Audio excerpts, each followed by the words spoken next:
Continuamos en Enfoque Matinal. Uno pone a diario aquí en el tapete platos fuertes, otros que son de interés todavía más fuerte. Y de eso se trata la dinámica nacional, socializar los hechos, presentárselos a ustedes y encontrar las respuestas. No todos los días uno puede decir, bueno, nos vamos a permitir poder tener un entrevistado de las calidades del de hoy, porque ha decidido llegar un poco más tarde a todos sus quehaceres allí en el Palacio Nacional. Muy buenos días al ministro administrativo de la Presidencia, José Ramón Peralta. Qué bueno que está con nosotros. Muy buenos días, ustedes dos, Adis, don Nelson. Muy buenos días a todos los amigos que siguen este espacio. José Ramón, bueno, vamos a hacerlo en esos términos. Va a engolar la otra, ministro. José Ramón, sí. El asiento del avión todavía está caliente. Ustedes llegaron cerca de las 6 de la tarde de ayer, sí, de Nueva York, de la participación de Danilo en el 73 periodo de sesiones de la ONU. ¿Cómo le fue por Nueva York? ¿Trajeron algo? Muy bien, muy bien. Primero porque lo que fue el sentir, el origen de la visita, que es participar en la 73ª Asamblea de las Naciones Unidas, el presidente dio un discurso muy importante, con temas de mucha actualidad en el mundo de la humanidad, y fue muy bien acogido por todas las autoridades y presidentes que allí estuvieron. Fue muy bien valorado y esto es importante. Pero también el presidente sabe que somos ya parte del Consejo de Seguridad de las Naciones Unidas. Ha habido el presidente y el canciller muchos contactos con jefes de Estado, con delegaciones, y son momentos importantes para reforzar esas relaciones que tiene la República Dominicana. El canciller ha tenido una también importante gestión. Ayer estuvieron reunidos en el Consejo de Seguridad el canciller y el embajador que va a estar al frente de dirigiendo este organismo, porque a la República Dominicana le toca dirigir el Consejo de Seguridad de las Naciones Unidas en el primer mes que va a asumir. ¿Qué reto? Sí, es un reto. Por primera vez estamos en el Consejo de Seguridad y en esa primera vez, en el primer mes, le toca dirigir el Consejo de Seguridad de las Naciones Unidas al representante dominicano, que por ser el primero, también lo va a dirigir en el último mes también de los 2 años que le va a corresponder. Es decir, que la República Dominicana está jugando hoy un papel que tenía, bueno, desde que se instaló las Naciones Unidas, detrás del más importante organismo de dirección de la misma.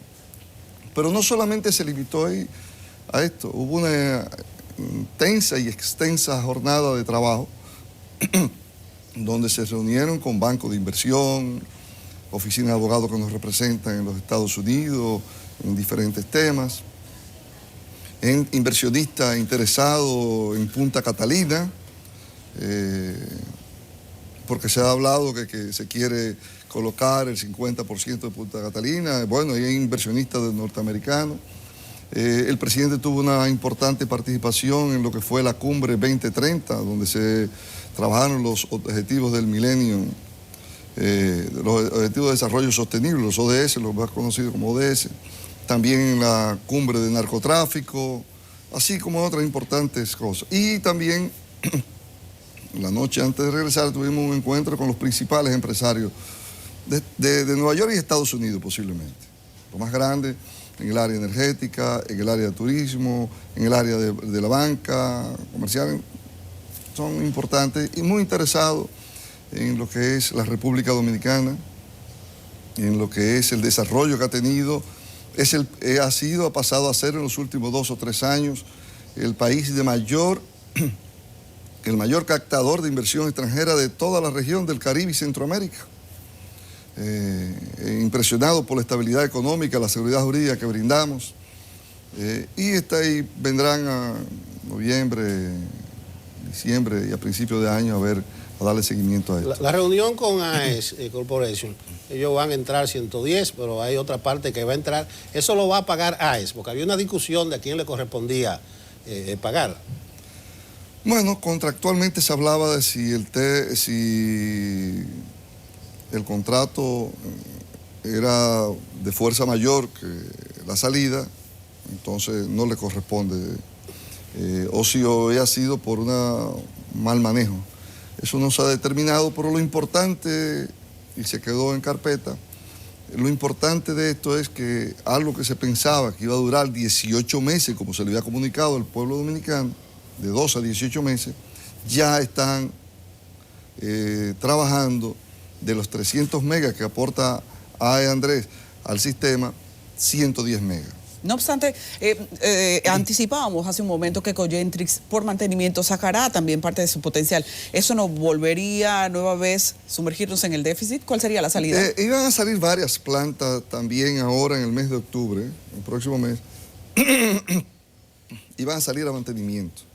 Y entre ellas, una de esas plantas es también AES Los Minas. Pero la buena noticia que nos dieron es que están llegando de Puerto Rico, en esta semana, 3 plantas de 33 megas a gas, que podrán ser instaladas y estar en funcionamiento en 30 días. Ellos dijeron noviembre para cubrirse unos días, pero en 30 días. Es decir, entre finales de octubre y los primeros días de noviembre, ya AES de Andrés habrá pasado de 110 a 230 megas. Y lo otro que queda para completar estará entrando en el mes de febrero. Ahora bien, su mantenimiento que estaba para el mes de octubre, ellos han logrado, no nos explicaron técnicamente cómo, reprogramarlo. Es decir, que no van a tener la salida ya en el mes de octubre, sino cuando ya esté produciendo al 100%. Ministro. Pero ante esto, la buena noticia es que Punta Catalina comienza su encendido en el mes de octubre.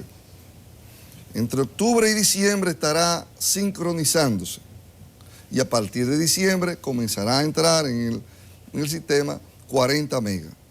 De manera que ya en el mes de febrero, una de las primeras turbinas estará generando más de 300 megas. Y ya se sentirá la entrada, podremos ver lo que es el beneficio, porque antes, al entrar Punta Catalina, lo que íbamos a ver era una compensación de lo que estaba afuera.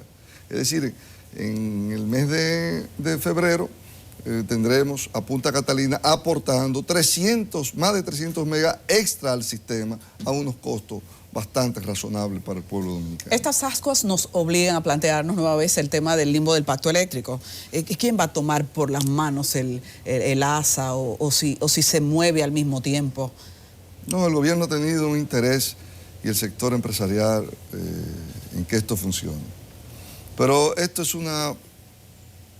algo de varias patas. Y una de las patas, de las patas fundamentales, una pata fundamental de esto es el sector político. Porque de nada sirve que el gobierno firme un pacto que ya está listo para firmar y que el sector político no firme ese pacto. Porque entonces solamente estaríamos nosotros amarrando y sin ningún compromiso si llegara otro partido en el 20, el 24 o 28 al gobierno, no tiene compromiso eso porque no lo firmó. Y entonces aquí debe hacérsele un llamado al sector político, a los partidos de oposición, a que asuman el pacto y que lo firmen. Y que si tienen alguna otra gestión, que la planteen a todos los que componen y los que están sentados discutiendo ese pacto. José Ramón, hoy la prensa de la mañana recoge parte de un estudio que hizo el coordinador del área económica del INTEC, que habla de un panorama un poquito sombrío. Y él señala factores como el deslizamiento en el semestre de la prima del dólar, 2.8%. Dice que la Reserva Federal de Estados Unidos ha aumentado nueva vez la tasa y está pendiente a aumentarla un par de veces más. Habla de la carga que va a significar el aumento del precio del barril de petróleo.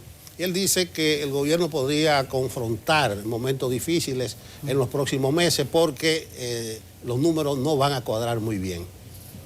Los números cuadrarán y nosotros estamos manejando esto de manera responsable para que cuadren. Y donde tengamos que hacer recortes lo haremos. pero no vamos a dejar que la estabilidad económica de nuestro país se ponga en juego. Mira, que la tasa de cambio se haya desplazado un poco, eso no es nada malo. Eso está dentro de los parámetros que pusimos en el presupuesto. Estamos todavía por debajo del parámetro. Está en 2 puntos y pico y hemos puesto que iba a estar cerca del 4%. No hay nada y estamos terminando el año. No hay nada que temer. Ciertamente hay que estar atento a los precios del petróleo, hay que estar atento a la tasa de interés en los Estados Unidos, pero ya nosotros hicimos la colocación, lo hicimos a principios de año. No tenemos nada que estemos esperando para lo que resta de año en este sentido. Entonces, cuando tú te pones a ver, las cosas y los fundamentos de la economía están muy bien. Y por eso estamos liderando toda América Latina en el crecimiento. Somos el país líder que más ha sacado gente de la pobreza en los últimos 6 años. Ningún otro lo ha sacado en el nivel nuestro. Entonces, el país anda económicamente bien. Que quisiéramos mejor, claro, todos queremos estar mejor. Todos queremos que este crecimiento de la economía llegue a más personas. Pero hay constreñimientos y muchas limitaciones. Incluso en tu ausencia, aunque probablemente con tu conocimiento, se habló de adelantar el presupuesto complementario, que el gobierno siempre lo hacía, noviembre, diciembre, lo va a hacer ahora, porque va a buscar 12.000 millones de pesos y dice que va a recortar a distintas dependencias.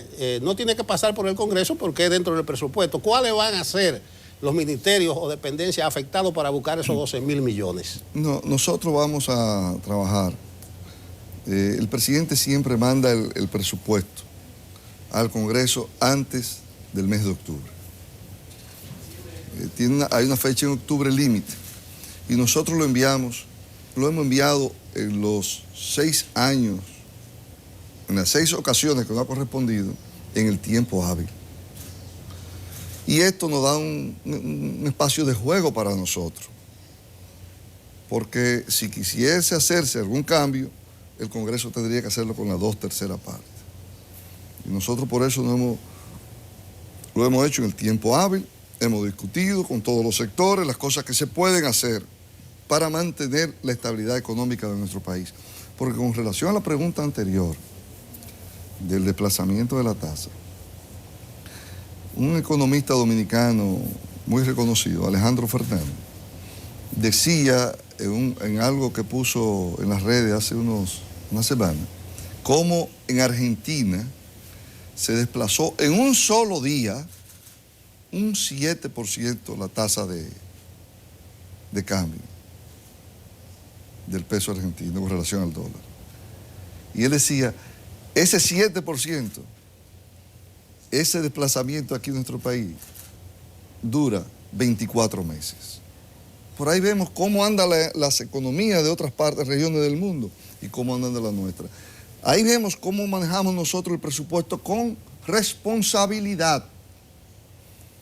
En toda parte de América Latina, quizá con muy pocas excepciones, y no recuerdo ninguna en este momento, los déficits en los presupuestos han ido aumentando. Por ejemplo, Panamá, que tenía déficit cero hace 6 años, cuando llegamos nosotros al gobierno, hoy anda por un déficit del 3.3%.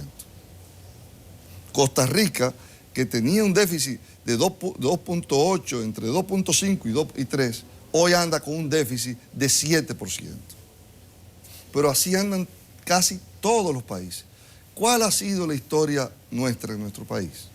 En este gobierno, que el déficit, que lo encontramos en el 2012 en 6.8, se está hablando que para el presupuesto del 2017 estará en 1.7. 1.7. Lo bajamos de 6.8 a 3, de 3 a 2.8, de 2.8 a 2.5, de 2.5 a 2.3, después a 2.2 y ahora en 1.7. Eso es manejar la economía, el presupuesto de la nación con responsabilidad. Y eso es lo que tenemos que apreciar de lo que está sucediendo en nuestro país. Con un presupuesto que en gasto que en el 2012 estaba en 457 millones de pesos, el gasto del presupuesto del 12. ¿Saben cuánto está hoy ese presupuesto de gasto? 765 mil millones. En 6 años ha crecido más de 300 y pico de millones de dólares, 300 mil y pico millones de dólares. ¿Y dónde se ha invertido eso? En educación, en salud, en agropecuaria, en las cosas que el pueblo necesita, en esa parte. ¿Y por qué ha crecido? ¿Y por qué ha crecido? Ha crecido porque nosotros hemos tenido, como nunca antes, los mayores niveles de relaciones con el sector empresarial. Los mayores niveles de relaciones. Hemos apoyado al sector empresarial como nunca antes, con todas las asociaciones, ya sean grandes empresarios o pequeños empresarios. Porque hay que entender, en lo que está y dirige la cosa pública, que el sector privado es el gran motor de la economía, es el que genera la mayor cantidad de empleos. Y nosotros hemos incentivado a que ese sector privado trabaje con tranquilidad, con confianza, dándole el mayor apoyo posible para ese crecimiento. Ok, sí, quiero hacer una pregunta. Cuando uno debate sobre temas nacionales, a veces quisiera poder estar viendo en las reuniones de ustedes cómo lo abordan. El abierto disgusto de Estados Unidos por nuestras relaciones ahora con China, ¿cómo lo asumen? ¿Cómo están las relaciones con la embajadora, que de hecho fue llamada a consulta y que ha provocado un revuelo con sus principales declaraciones antes de llegar y luego que llegó? ¿Cómo lo ve? No, nosotros tenemos unas extraordinarias relaciones con los de Estados Unidos. Es nuestro principal socio comercial. Es nuestro aliado principal. No hay duda, pero hay tensiones luego de no las le gustó relaciones mucho con China. esa parte, pero a tu esposa, a veces no le gusta algo tuyo, pero tú eres su novio o su esposa, así que nada, estamos bien, muy bien. Preocupaciones específicas, ¿no? Y con la embajadora es maravillosa, encantadora, hemos tenido encuentros informales, 2 o 3 encuentros y excelente. Tenemos relaciones en los Estados Unidos muy buenas en todos los niveles. Próximamente nos visitarán autoridades de ellos, no sé si ya de manera oficial o no. Y esas son las relaciones normales con nuestro principal socio comercial, con nuestro principal aliado. José Ramón, tú has dicho reiteradas veces que el presidente Danilo Medina está concentrado en su trabajo, dirigir el país, que no está en eso de reelección. Eso está bien. El propio Danilo dijo que no va a hablar de eso hasta marzo del año que viene. También muy bien.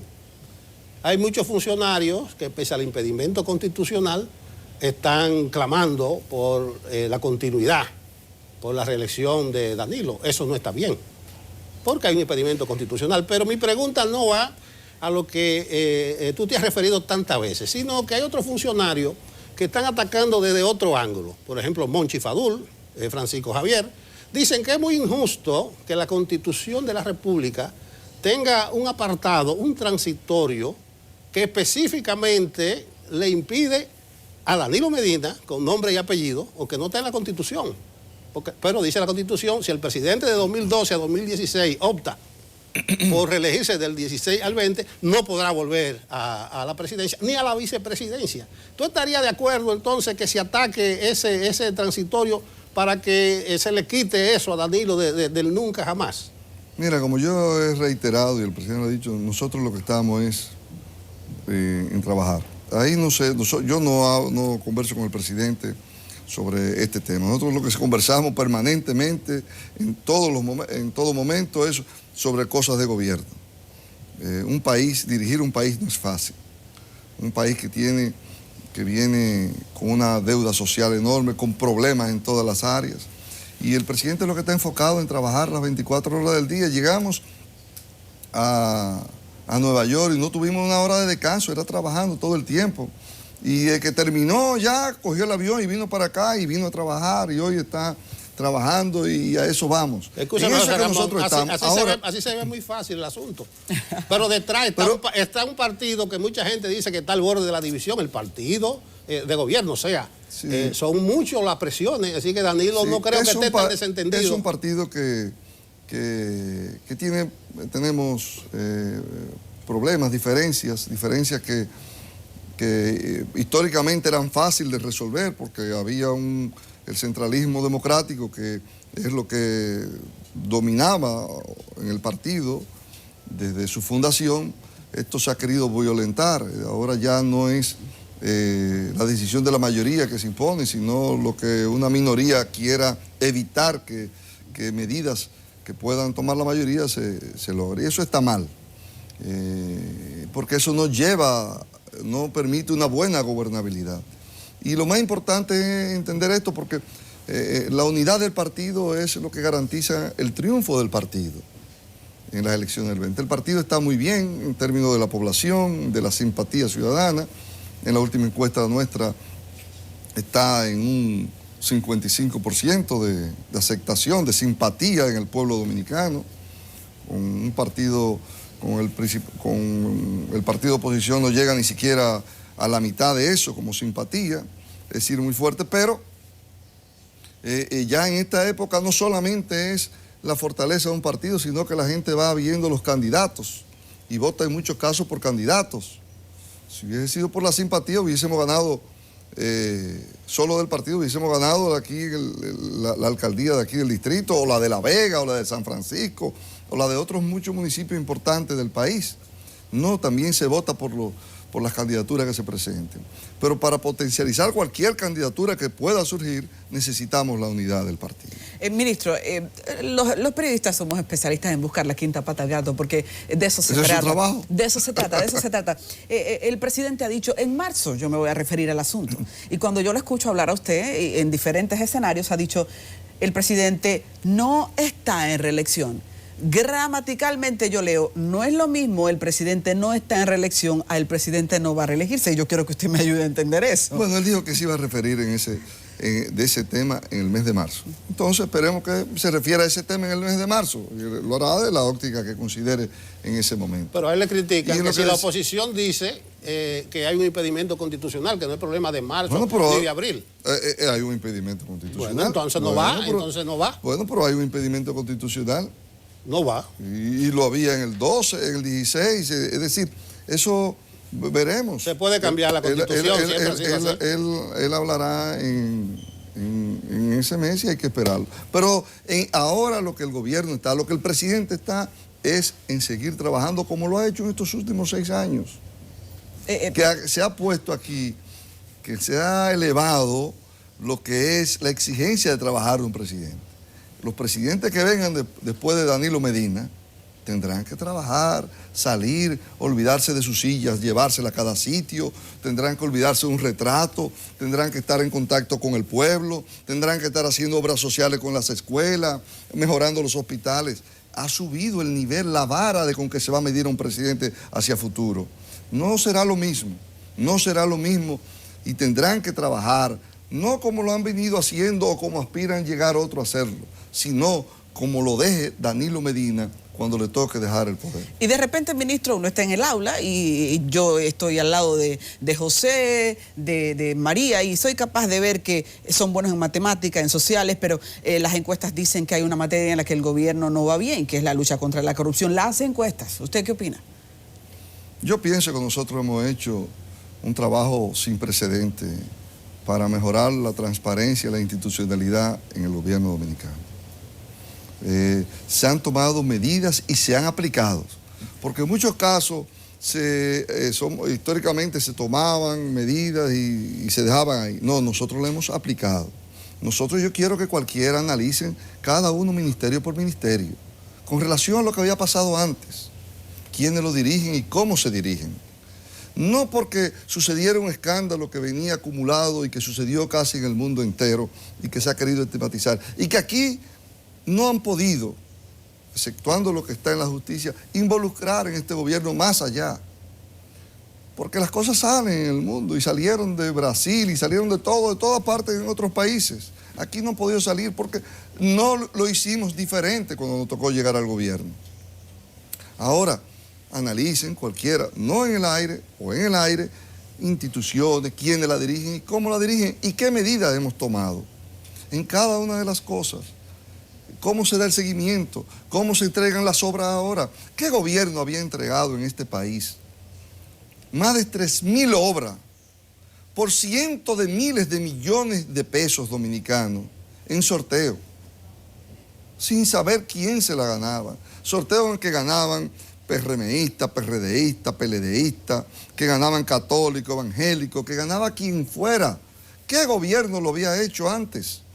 Pero además, importante, ¿qué gobierno había cerrado más de 3.400 cuentas del Estado Dominicano y llevándolo a una cuenta única del Tesoro, donde esos funcionarios manejaban esas cuentas con la discrecionalidad que querían, bien o mal, pero manejaban? Ahora están manejándose con todos los controles estatales. El portal transaccional, que se sube y que se sabe de todas las cuentas en cada uno de los lugares del Estado. ¿Cuál otro lo había hecho? Y de eso estamos hablando, y puedo hablar de muchas otras cosas más. Hay un tema, José Ramón, decía que los periodistas... Pero es un tema que está de moda en el mundo y a veces la gente alegremente escribe por las redes o dice o habla algo. No, detengan, y si tenemos que... Y qué bueno, porque yo pienso que la prensa y cualquiera está para cuestionar y mejorar, pero hagámoslo con responsabilidad, porque eso nos ayuda a ser un mejor gobierno. Eso nos ayuda cuando hay crítica, pero que sea constructiva, que sea real. Y si tiene que ser también una crítica porque hicimos algo mal y alguien violentó la ley, que se haga con la debida crudeza posible, pero que sea verdad. Ok, a propósito de prensa, decía Adis que los periodistas somos expertos en buscarle la quinta pata al gato, pero también somos expertos en informar, en orientar. Pero hay un tema que uno no puede orientar bien porque está como medio cojo, y son los pagos a Joao. Yo he leído los papeles de Peralta, los papeles del administrativo y los papeles de la Contraloría, que eso está documentado. Y ustedes dicen que pagaron 430 millones, pero la oposición insiste que no, que pagaron 1.400 millones. ¿Cuál es el problema con los pagos de Joao? Ya no dicen 1.400, ya saben que son 400 y tanto, porque nosotros enviamos, yo no he entrado en ese debate, porque hay que aclarar, y nosotros lo hicimos con la carta que se envió al Congreso. Ahí, primero, con la ley de libre acceso con la ley de libre acceso y transparencia, nosotros respondimos todo lo que se nos requirió, todo, absolutamente todo. Y vino entonces una avalancha, que pagaron 1.400 millones, falso, mentira, invento. Pagamos lo que dijimos. Es como que un contrato de una carretera, que usted tenga un contrato de una obra de 1.000 millones y se ejecutó 100 millones. ¿Se pagó los 100 más los 1.000 que yo le contraté? No, se pagó 100. A un pueblo no se le puede estar hablando mentiras, porque son cosas técnicas, ni engañándolo. Se pagó 100 millones, no 1.100. Entonces se sumaron los contratos más los pagos. Ministro. Y era por servicio prestado de lo que iba a hacer. Pero otra cosa, ya se sabe que ya no hablan de los montos. Ahora hablan de los contratos. Bueno, esos contratos, yo le voy a preguntar a ustedes, se han hecho como lo han hecho todos los gobiernos anteriores, ahora con mayor transparencia, porque lo subimos, lo enseñamos, sin esconderlo. Esos contratos, yo voy a contratar, dice la ley de compra y contrataciones, la 34607, que para obras artísticas o técnicas, hay una excepción. Porque yo quisiera saber, si yo voy a contratar a alguien que me maneje las redes, ¿verdad? Yo voy a hacer una licitación, porque cualquier enemigo me la va a hacer por 0 centavos, va a ganar y me va a acabar. Ministro, Pero además, Bahía de las Águilas, nosotros conseguimos, por ejemplo, lo está haciendo esta joven extraordinaria con una cosa. Vamos a contratar a llamar a licitación abogados que pueden surgir, abogados que sean de lo que están o que no sabemos. O un asesor del gobierno. Yo quiero saber lo que han sido en los gobiernos, si contrataron asesores de otros partidos o llamaron a licitación. O si lo que piensan llegar no van a contratar a lo que son sus actuales, que es donde está la confianza, por Dios. Eso es elemental. Nosotros ahora tenemos una compañía nacional que es la que nos lleva los anuncios, la creatividad. Usted va a contratar va a licitar quien le haga los anuncios suyos. Usted tiene que llamar a alguien que usted sepa que tiene e interpreta la posición del gobierno para que haga eso técnicamente. Entonces, eso está claro. Pero además, otra mentira es que lo llevan al Congreso para hacer show político. Pero ya lo judicializaron. Está en otro poder del Estado, que la justicia. Esperemos que la justicia llame, no vea e investigue. Entonces, todas estas cosas a veces que se va del juego político y no se dan cuenta que eso, en vez de aportar a la sociedad y al pueblo dominicano, lo que hace es crear situaciones que no son la realidad. Y así no se avanza políticamente. Por eso se está en un 25% de aceptación, porque no se maneja correctamente, no instruyen, no hacen propuesta válida. Y cuando hacen denuncias, son fallidas. Ministro, mi última pregunta sería, usted acaba de tener una victoria en justicia, luego de haber sido acusado de importaciones que desestabilizan el mercado local. Y a propósito de eso, no puedo dejar de preguntarle cuál es el ABC para las importaciones, porque ahora son más que nunca. Y somos un país que tiene una gran potabilidad agrícola. ¿Cómo anda eso? Lo primero es que el presidente desde que llegó, pasó, bueno, a los 20 días de estar ya, pasó esto a subasta, pública, transparente, contradictoria, donde pueden participar todo el mundo. Ya no es desde que Danilo Medina asumió la presidencia de la República, como eran antes, que se daba discrecionalidad.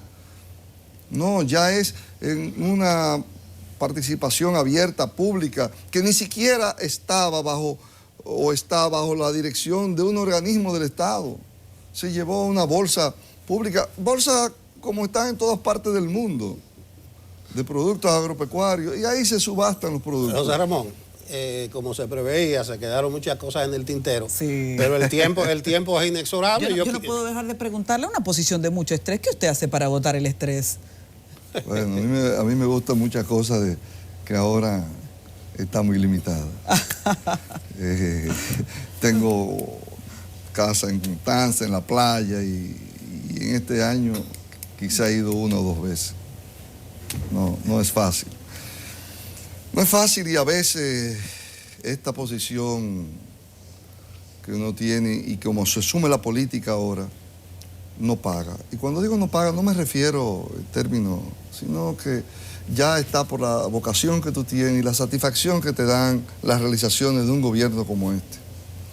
Tú ver cómo los domingos, por ejemplo, tú ayudas a comunidades que si no fuera de esa manera no se pueden ayudar. Y eso te ayuda. Pero cuando tú ves cómo se ha convertido la política con esto, no aquí, en todo el mundo, realmente tú tienes que pensarlo. La vocación tiene que ser grande. Y el compromiso que ya tú asumes con el presidente para no salir también tiene que ser grande, porque no paga. No paga. Y no quiero que me malinterprete, que ahorita piensa que no paga porque es que no hay la satisfacción de la sociedad, el reconocimiento de lo que significa el sacrificio. Bueno. Piensan que todo es igual y no todos somos iguales. Bueno, las reiteradas gracias, José Ramón, y esperamos nos honre nueva vez con tu presencia. Gracias. Continuamos con Enfoque Matinal.